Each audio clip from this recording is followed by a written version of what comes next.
Welcome to our channel. Today we how to disable Emporia EV charger app access, beginner guide step by step clearly. Open the Emporia EV charger app on your smartphone. Log into your account using your credentials. Navigate to the settings menu, typically represented by a gear icon. Scroll down to find the section labeled charger settings or similar. Select the option for app access or permissions related to your charger. You may see an option to disable or revoke access.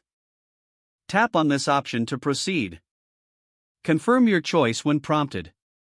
Once disabled, the app will no longer have access to your charger. You can always re-enable access by following similar steps in the future. For further assistance, consult the app's help section or the user manual. Be sure to check if your charger is still functioning through manual controls.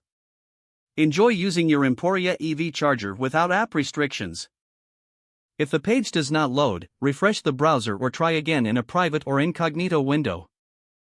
Make sure you are using the correct email address, then retype it carefully to avoid small typos. If your password is not accepted, use the reset option and create a new strong password you can remember. Check your spam folder for verification or security emails, then complete any requested confirmation steps.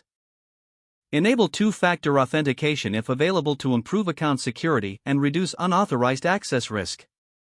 After signing in, review your profile details so your contact information and settings are accurate and current. If you see an error message, note it down and try again after restarting your device and internet connection. Log out when you finish, especially on shared devices, to keep your account and payment information secure. If the page does not load, refresh the browser or try again in a private or incognito window. Make sure you are using the correct email address, then retype it carefully to avoid small typos. If your password is not accepted, use the reset option and create a new strong password you can remember. Check your spam folder for verification or security emails, then complete any requested confirmation steps.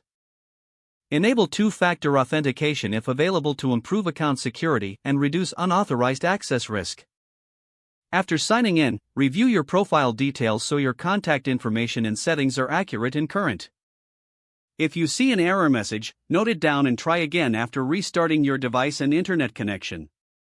Don't forget to like this video and subscribe to our channel for more step-by-step tech guides.